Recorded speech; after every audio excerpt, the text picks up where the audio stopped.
The Darkest Dungeon. So here we have the art book that's available through Fangamer. Really relatively big one, very nice. To compare it, this is the comic book from the signature edition, which I also quite recommend. Just be careful.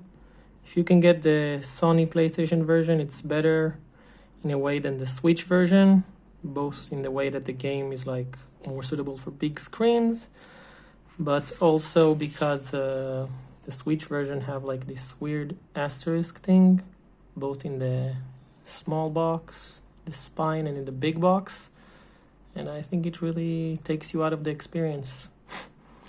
So there's that, unless they fix it. I hope they will. This is the book.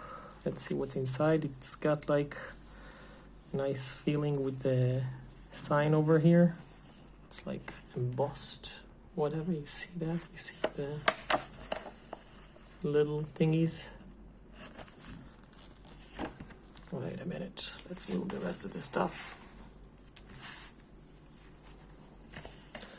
So, Darkest Dungeon. Nice forward from Joe Mad.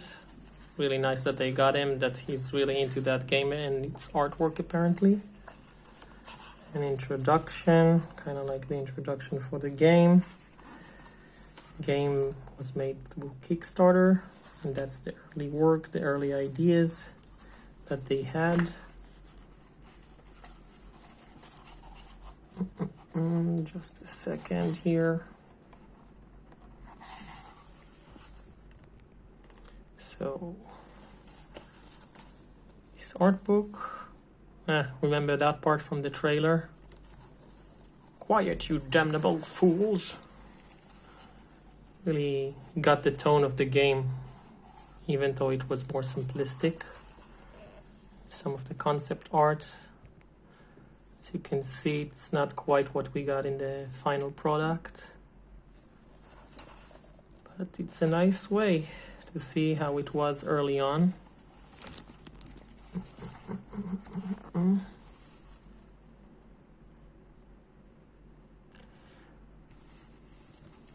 Actually, this book doesn't have like sadly, any of the DLC contexts. So no scarecrows, no weird mosquito vampires, no shield breaker, and no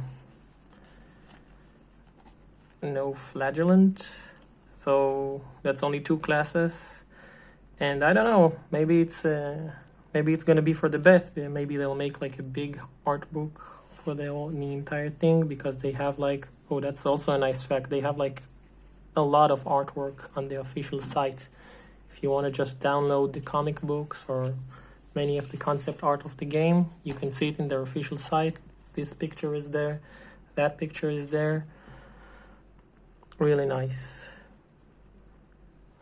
You get both the poster, which they say it's like how they imagine the character look, and then the in-game character, which is like a bit smallish, a bit more cartoony, I guess. Really badass posters.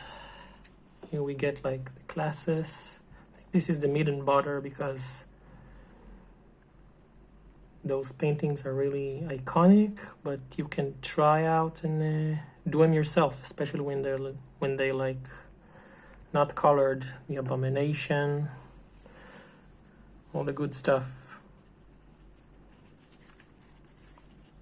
An art book that doesn't show the characters properly is like, especially in that game where the classes are like the best thing in it, I would say.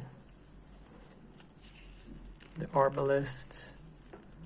I actually thought the Arbalist is like a guy, or a girl in that case, that deals with herbs. Like, turns out it's like the crossbow class. The dog, it was really popular when they added it. The Chester. Oh, now that's just beautiful. The basic pose and the affliction, and we get to see like some less prominent characters like the Abomination, the Musketeer, the Hellion, the Grave Robber.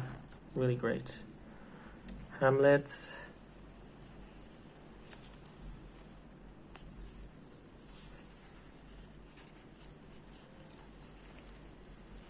Yeah, we spent a lot of time in the Hamlet, so I guess it's good that they worked to make it really the right way. Oh, it's raining outside. How fitting. Character classes, the different shops, the shopkeepers. They were just the right balance of creepy and nice.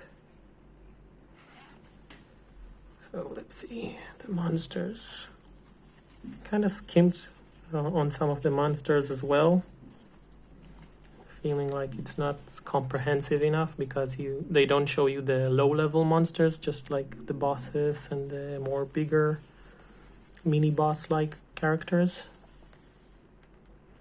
So it is also glorious. The hag, nobody likes her. The pigman. Oh, that little piggy. Everybody likes that guy. He's awesome. And the siren, which really got me by surprise at my first fight. If you haven't seen it yet, you'll see. You'll see what I'm talking about. And the crab guy also. I think I'm gonna skip that page because it has some spoilers. The Darkest Dungeon.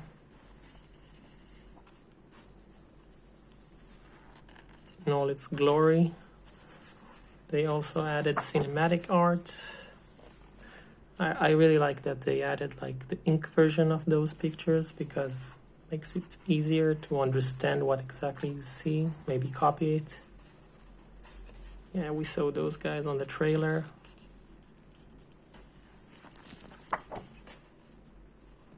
That's the intro, once again, like a comic book.